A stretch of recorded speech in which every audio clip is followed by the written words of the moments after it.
Welcome to mister Das tutorial. तो आज की क्लास में हम लोग क्लास 7 से इंग्लिश चैप्टर को लेके आए हैं और आज पढ़ने वाले हैं chapter 7 Japan the land of the rising sun. यानी आज हम लोग पढ़ने वाले हैं जापान के बारे में। और जापान के बारे में यूँ कह सकते हैं कि जापान एक ऐसा देश है जो टेक्नोलॉजी के मामले में आज पूरे विश्व में नंबर 1 पे है। आज यहाँ की टेक्नोलॉजी पूरी दुनिया में फैली हुई है। आज हमारे देश में भी जापान से उत्पादित अन्य प्रकार के प्रोडक्टों को हम डेली अपने डेली लाइफ में यूज करते हैं। जापान, वैसे जापान की राजधानी आप जानते हैं कि जापान की राजधानी टोक्यो है। और जापान सबसे ज़्यादा जाना जाता है द्वितीय विश्व युद्ध में अमेरिका के द्वारा, जब 1945 में उसके ऊपर जो है परमाणु बम, जापान के दो शहर नागासाकी और हिरोशिमा, ये दोनों शहरों पे क्या किया गया था, तो परमाणु बम गिराया गया था। जापान अगर दूसरे जगह देश होता तो आज शायद उतने तरीके से डेवलप नहीं हो पाता, लेकिन जापान ने अपनी टेक्नोलॉजी, अपने वर्क, अपने डेडिकेशन को ध्यान में रखते हुए आज दुनिया के टेक्नोलॉजी के मामले में नंबर 1 पे आता है। तो आज चलिए हम लोग आज जापान के बारे में पढ़ते हैं। और जापान को कहा जाता है the land of the rising sun, यानी उगते हुए सूरज का देश कहा जाता है। क्यों कहा जाता है? क्योंकि यहाँ सभी में डेडिकेशन है, काम के प्रति, करने के प्रति एक प्यार है अपने काम से।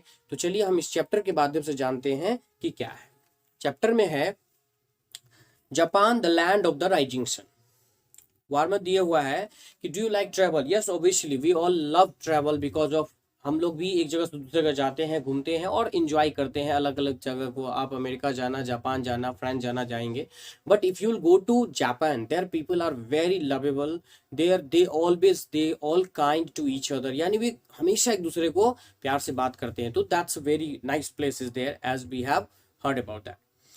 कहते हैं कि Japan, popularly called the land of the rising sun, is known for its beautiful landscape. यानी जापान, जिसको हम उगते हुए सूरज का देश कहा जाते हैं, वो अपनी प्राकृतिक दृश्य को लेकर, अपनी प्राकृतिक बनावट को लेकर के बहुत ही ब्यूटीफुल है, फेमस है। द स्नो क्लैड, देखिए, और इसका जो भी हम अगर हार्ड क्वेश्चन लगेगा, डिफिकल्ट वर्ड्स लगेगा, तो मैं उसको लिखूंगा, आप समझ जाएंगे। ठीक है। जापान कहता है कि जापान क्या है कि बहुत ही पॉपुलर कंट्री है, जिसको उगते हुए सूरज का देश कहा जाता है। और इसकी जो बनावट है, इसके देश की जो संरचना है, जो प्राकृतिक स्थिति है, यह उसको और भी खूबसूरत बनाती है। ठीक है, यानी ब्यूटीफुल बनाती है। The snow clad, snow clad माने होता है बर्फ से ढका हुआ। स्नो क्लैड, जैसे हम कह सकते हैं इसको, स्नो क्लैड माने होता है बर्फ से ढका हुआ। जैसे स्नो होता है ना, बर्फ से ढका हुआ, तो ब्यूटीफुल लगता है, वो देखने में बहुत ही अद्भुत लगता है, बहुत ही सुंदर लगता है। तो कहता है कि the snow clad high mountains add to its beauty, so do the beautiful lakes and stream that shine like bright silver. यानी यहाँ की जो कहता है कि बर्फ से ढका हुआ जो माउंटेन्स है, वो इसकी खूबसूरती में और चार चांद लगाता है, यानी और भी ज्यादा खूबसूरत बनाती है इसको। एंड इसीलिए शो द ब्यूटीफुल लेक्स, यहाँ की जो तालाब, झरने, ये जो स्ट्रीम है, जो पानी की धाराएं हैं, वो इतना खूबसूरत, इतना स्ट्रीम लगती है कि जस्ट लाइक अ ब्राइटिंग सिल्वर, जैसे चांदी चमकती है ना, तो उसकी लेयर जैसे इतना साफ सुथरा पानी, हर चीज दिखता है। That's looking very very beautiful. कहता है, आगे कहता है कि the lovely gardens with their beautiful flowers and the lovely fruits enchant the visitor. कहता है कि यहाँ की जो गार्डन्स है, बगीचों में जो तरह तरह के ब्यूटीफुल सुंदर सुंदर पेड़ पौधे हैं, फूल हैं, ये जो इतनी अट्रैक्टिव है कि लोगों को क्या करते हैं, इंचेंट द फ्लावर्स, यानी क्या, इंचेंट दी विजिटर्स, यानी इंचेंट मतलब होता है मोहित करना, अट्रैक्ट करना। तो जो विजिटर्स होती है उसको अट्रैक्ट करते हैं। यहाँ की सुंदर खूबसूरत जो फूल सब है, वहाँ की पेड़ पौधे को देख करके लोग, जो विजिटर जाते हैं, वहाँ बहुत ही अट्रैक्ट हो जाते हैं। इंचेंट माने होता है मोहित करना या अट्रैक्ट करना, हम कह सकते हैं। जैसे हम लिखेंगे इंचेंट, ENCHANT, इंचेंट माने होता है, हम लिख सकते हैं मोहित करना। तो ये इसको मोहित करता है, यानी अट्रैक्ट करता है हम लोग। ठीक है, कोई भी विजिटर जाएंगे तो उसको अट्रैक्ट करेगा। That's the beauty of the Japan. कहता है the geographical condition of Japan is such that we do not find houses like ours. और देखिए वहाँ की जो ज्योग्राफिकल कंडीशंस ऐसे हैं कि आए दिन भूकंप का आना होता है, यानी हर 2 दिन पे भूकंप आना होता है, यानी जितनी भी प्राकृतिक आपदाएं वहां पे आती है शायद ही किसी देशों में आती है। तो इसीलिए वहां की जो घर आप देखेंगे ना, वो हम लोग की तरह जैसे ब्रिक्स का ईंटा का बना हुआ घर, यानी वो बड़े बड़े महल नहीं दिखेगा। वहां का एक अलग ही तरीका होता है। वहां पे लोग जो है घर बनाते हैं वो एकदम से समझिए कि हल्का बनाते हैं।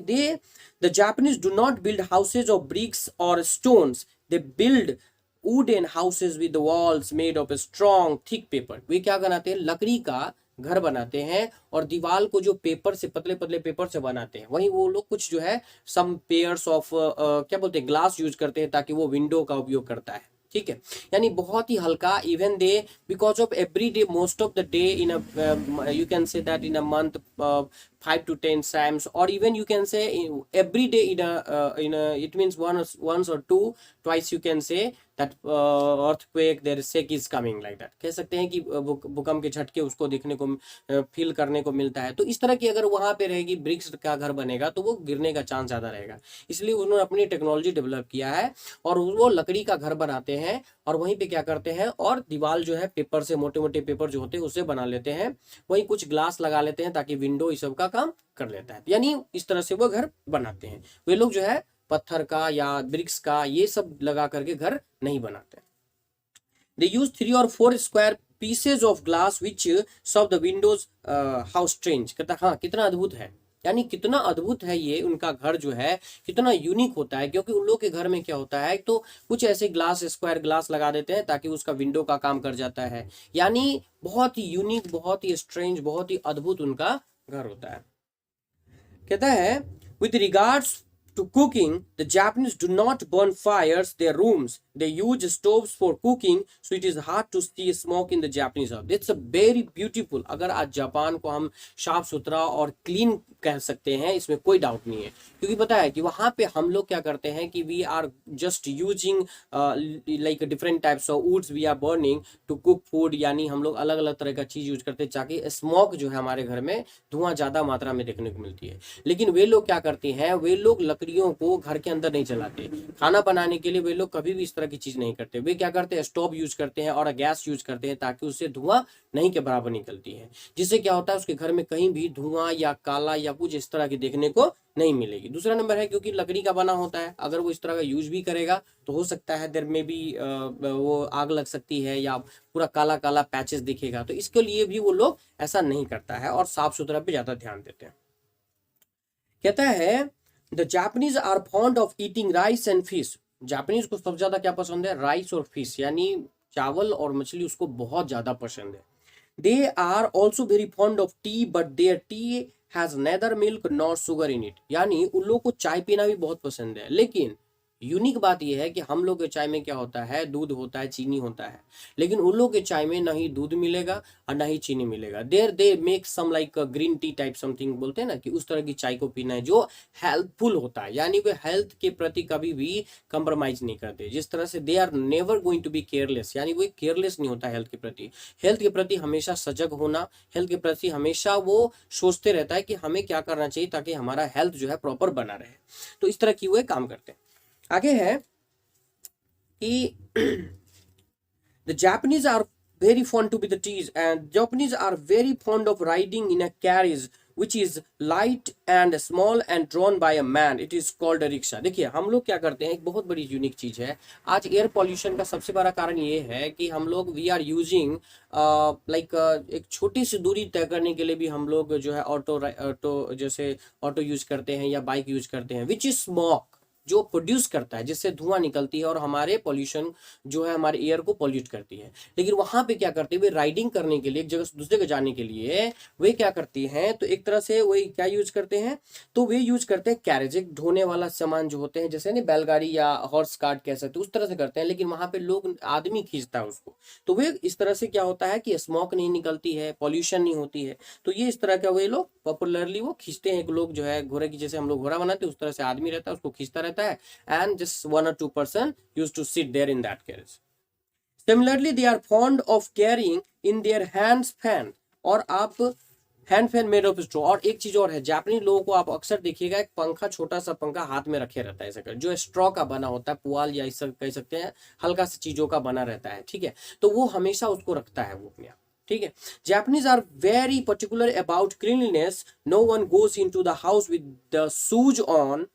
This way they prevent dust on the of the streets from getting into the house. यानी और एक चीज और देख सकते हैं, उनके हाथ में आप देखिएगा फैन रहेगा, ऐसे ऐसे अपना करते रहता है। जापानीज को देख करके फैन अगर हाथ में रहे तो समझ जाइए कि वो जापानीज इस तरह का रहता है। दूसरा नंबर है कि वो लोग क्लीनिनेस यानी साफ सुथरा के प्रति बहुत ही सजग होता है, बहुत ही ज्यादा एक्टिव होता है। अगर वो बाहर से आ रहा है तो कभी भी चप्पल जूता पहन के घर के अंदर नहीं जाएगा। We are not doing like that. हम लोग कहीं से भी आते हैं तो घर के अंदर घुस जाते हैं। ऐसे में क्या होता है कि बाहर जितने भी डस्ट होते हैं, गंदगी होती है, सारा उसके साथ हमारे घर के अंदर चल जाता है।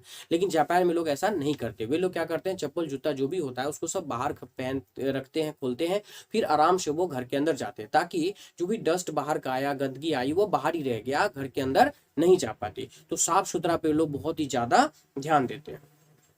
देयर आर, वहाँ फेस्टिवल भी होता है, दो प्रकार का फेस्टिवल मनाया जाता है वहाँ। There are two important festival, one of the girls and other for the boy. वहाँ पे दो प्रकार का फेस्टिवल मनाया जाता है। एक होता है लड़कों के लिए फेस्टिवल्स होता है, फेस्टिवल माने होता है पर्व, फेस्टिवल माने क्या होता है, पर्व। तो वहाँ पे दो प्रकार का पर्व मनाया जाता है। एक पर्व जो होता है स्पेशली क्या होता है, डेडिकेट टू बॉयज, दूसरा क्या होता है, गर्ल्स के लिए मनाया जाता है। यानी दो प्रकार का ही फेस्टिवल वहां पे पर्व मनाते हैं लोग।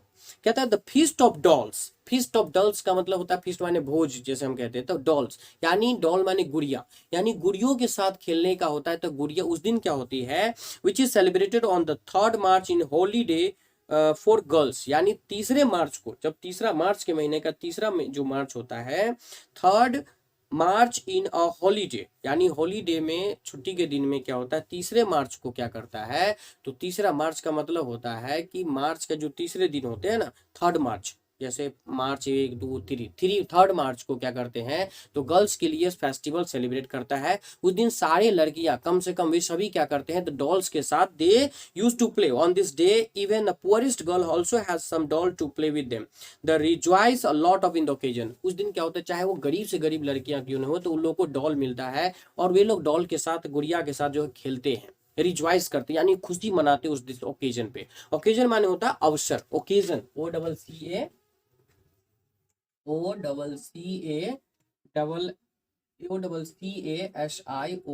ओकेजन माने होता है अवसर। यानी इस फेस्टिवल के अवसर पे क्या होता है, सभी लड़कियां क्या करती है, तो गुड़ियों के साथ खेलती है, गुड़िया के साथ खेल के एंजॉय करती है। They just enjoy lot. Similarly the feast of the carp. और दूसरा जो लड़कों के लिए होता है वो कार्प, कार्प बोलते हैं ना, वहां की एक बहुत बड़ी मछली होती है कार्प, यानी फिश जो है तालाबों में पाई जाने वाली बहुत ही बड़ी मछली होती है। और कार्प जो मछली होती है वो क्या होता है, बहुत ही ज्यादा स्ट्रांग, बहादुर कह सकते हैं, बहुत ही ज्यादा ताकतवर मछली होती है। तो वो होता है फीस्ट ऑफ कार्प, एक प्रकार का जो है मेला लगता है, या कह सकते हैं वहां पे इस तरह की खेल होती है।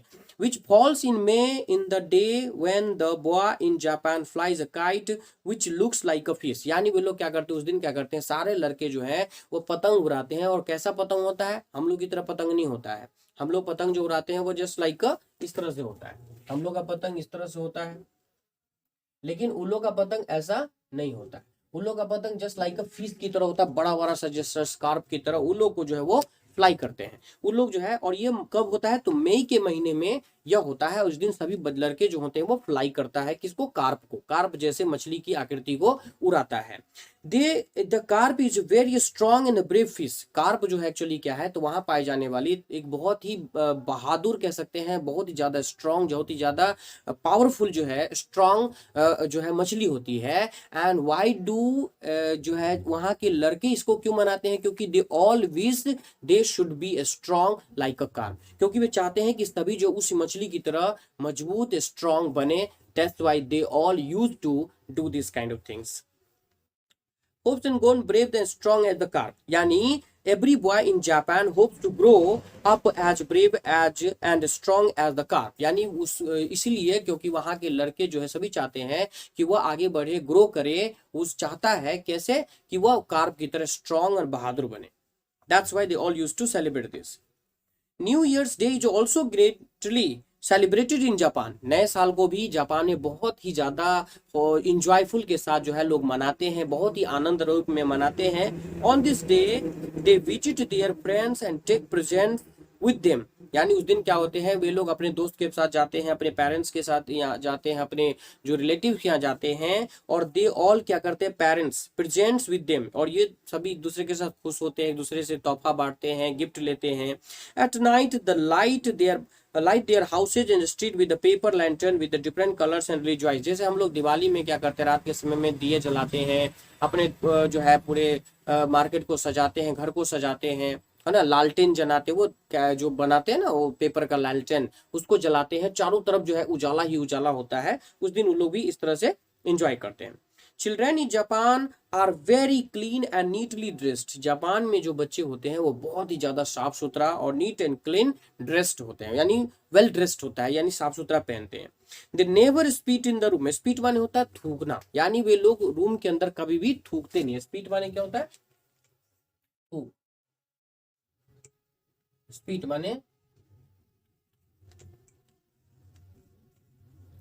स्पीड माने होता है थूक, यानी वे लोग क्या करते हैं रूम के अंदर, they never speed in the room, they never speed in the room, they always knock before the inter, और जब भी अगर घर के अंदर जाना हो तो नॉक करना, जैसे खटखटाना बोलते हैं ना कि हेलो कोई है, ऐसे करके, तो वे लोग रोज जो है वे जब भी अगर इंटर करेंगे रूम के अंदर तो वे नॉक जरूर करते हैं। They always welcome guest and are always polite with them, यानी वे हमेशा जब भी कोई गेस्ट उनके यहाँ जाते हैं बहुत ही आदब के साथ, बहुत ही प्यार के साथ वे लोग का स्वागत करते हैं, और बहुत ही विनम्रता के साथ वे लोग बातें करते हैं। They are very soft spoken as they never shout or speak aloud, यानी वे लोग बात करने में बहुत ही नम्र, बहुत ही शांत, कभी भी जोर से आवाजें नहीं करना, इस तरह की बातें, बहुत ही डिसेंट टाइप का जो है वे लोग होते हैं। It is very rare to find a Japanese rudely at anyone, यानी बहुत ही मुश्किल से ऐसे मिलेंगे कि कोई जापानी जो है रूडली, मतलब थोड़ा सा करक करक आवाज में बात करना या थोड़ा सा बैडली बात करना किसी से, बहुत ही कम ऐसे मिलेंगे, लगभग नहीं के बराबर मिलते हैं। A remarkable quality of the Japanese is that they do not cry if they fall down or hurt themselves, यानी और सबसे बड़ी बात क्या है, रिमार्केबल थिंग जो उनकी क्वालिटी है जापानीज की, कि वो कभी भी क्राई नहीं करते। अगर वो किसी चीज़ में हार गए, किसी चीज़ में अगर उनको कम नंबर आया, एग्जाम में कम नंबर आया, या किसी चीज़ में अगर वो हर्ट होते हैं अपने आप को भी, तो कभी भी वे हार नहीं मानते। They never shout, they never say like we, और जैसे हम लोग क्या करते हैं, तो हम लोग अपनी हर कमी को लेकर के हम लोग अपने आप में रोते हैं, चिल्लाते हैं कि हमसे ये नहीं हुआ, वो नहीं। जापान में दे नेवर डू दैट, यानी जापान के बच्चे ऐसा कभी नहीं करते, जापान में लोग ऐसा कभी नहीं करते। This is because of their culture training to bear pain with the smile faces, क्योंकि वहाँ का जो कल्चर का ट्रेनिंग है कि किसी भी तरह की दर्द हो उसको हंस के हमें फेस करना है, हंस के हमें उसको स्वीकार करना है। We have never to show that I am in pain, और लोग रोने नहीं लगते हैं, लोग भगवान के भरोसे नहीं छोड़ते, अपने कर्तव्य को लोग ज्यादा ध्यान। This helps them grow up into the polite and brave man and women, और यही चीज है जो उनको बहुत ही बहादुर, पोलाइट और नम्र जो बनाती है। वहाँ की औरतें, वहाँ की जो मैन वुमेन होती हैं, सभी जो ज्यादा स्ट्रांग, बहादुर और पोलाइट होते हैं। Shintoism is the chief religion of the Japan, Japan जैसे हमारे यहाँ हिंदू, मुस्लिम, सिख, ईसाई बहुत सारे धर्म हैं, तो जापान का जो मुख्य धर्म जो है, रिलीजन है, धर्म है, वो है वहाँ का शिंटोज। ठीक है। It teaches the people of Japan to love beautiful things and honour the dead, यानी यह धर्म सिखाती है कि वहाँ पे सुंदरता, जितनी भी चीज है सभी से प्यार करना चाहिए, यानी we should respect them beautiful things, which teaches the people Japan beautiful things and honour, और हमें ऑनर करना चाहिए ऑल द डेड थिंग्स, यानी जो भी डेड है उसे हमें ऑनर, सम्मान करना चाहिए, आदर देना चाहिए। क्यों भाई? This is the reason they make people things, make the beautiful things of wood, paper, leather, cotton and silk. इस यही रीजन है, यही कारण है कि वहाँ लोग जो है पेपर का, वुड का, लकड़ी का, लेदर चमड़ा का, कॉटन का, सिल्क का, बहुत अच्छे अच्छे चीज जो है, आइटम्स जो है, वस्तुएं बनाते हैं। Their lovely goods are exported to other country, और उसकी जो लवली गुड्स जो होते हैं एक्सपोर्ट किया जाता है, यानी दूसरे दूसरे कंट्री में भेजा जाता है, व्यापार होता है। जैसे इंडिया में जापान का बहुत सारे मोबाइल है, बहुत सारे लालटेन हम लोग यूज करते हैं, यानी अद्भुत बहुत सारे चीज जो है हम लोग यूज करते हैं, जो कि जापान से उसको मंगाया जाता है, एक्सपोर्ट किया जाता है, क्योंकि वह चीप भी होता है और बहुत ही अच्छे तरीके से बनाया जाता है और यूजफुल होता है। The Japanese have always been regarded as clever and hard working people. Japanese हमेशा जाना जाता है अपने क्लेवर दिमाग के, तेज दिमाग के कारण और हार्ड वर्किंग को लेकर के। दे नेवर सीट आइडल, वे कभी भी खालीपन, आइडल माने होता है ना बिना काम के बैठना, बेकार में बैठना, वे कभी भी आइडल यानी बेकार में कभी नहीं बैठते। कह सकते हैं कि दे नेवर सीट आइडल माने बेकार में बैठना, बेकार में बैठना। दे नेवर सीट आइडल यानी वो बेकार में कभी नहीं, हमेशा जब भी होते हैं तो कुछ ना कुछ काम करते रहते हुए। They never pass their time in this way. The most remarkable thing about them is their patriotism, और उसका सबसे, पैट्रियोटिज्म माने होता है देशभक्ति, पैट्रियोटिज्म माने क्या होता है, पैट्रियोटिज्म माने होता है देशभक्ति। यानी जिस तरह से हमारे देश में भी हम लोग भी अपने देश के प्रति बहुत ही देश पैट्रियोटिज्म है, हम लोग भी अपने देश के प्रति बहुत ही आदर सम्मान करते हैं, अपने देश के लिए कुछ भी करने को तैयार होते हैं, उसी तरह जो है जापानीज लोग भी बहुत ही देशभक्त होते हैं। They love their country and they are ever ready to die for them, यानी वो अपने देश को बहुत ही प्यार करते हैं और हमेशा अपने देश पर मर मिटने को तैयार रहते हैं। जापान इसीलिए जाना जाता है क्योंकि जापान क्या है ना, जापान एक यूनिक कंट्री, छोटा सा देश लेकिन बहुत ही यूनिक देश है। और वहाँ पे टेक्नोलॉजी के मामले में नो डाउट वहाँ की सुपर फास्ट ट्रेन, जिसको हम आज के परिवेश में सारी दुनिया उसको बनाने के होड़ में लगी हुई है। आज हमारे देश में भी इस तरह की ट्रेनें बनाई की जा रही है। मेट्रो ट्रेन जो आज हमारे देश में चल रही है, जापान से हमने उसको एक्सपोर्ट किया था। यानी ऐसे कह सकते हैं कि हमारे देश में बहुत सारी चीज़ जापान से आती है। ठीक है, तो जापान एक ऐसा देश है जिसके बारे में कहना कम है और बहुत ही ब्यूटीफुल कंट्री है। ठीक है, अगर आपको मेरा वीडियो पसंद आए तो इसे शेयर करें, लाइक करें और इसी तरह के कंसेप्ट के लिए सब्सक्राइब माय चैनल। और इसके बाद मैं एक और वीडियो बनाऊंगा जिसमें इस चैप्टर का टोटल क्वेश्चन आंसर, जितने भी डाउट क्लियर्स है सारे को बना के भेजूंगा। First you watch this, understand this and be ready for the next video where I am going to solve all the question answer. सारे क्वेश्चन आंसर हम दूसरे वीडियो में बना के देंगे, आप वहां से उसको सीख सकते हैं। Keep watching, thank you.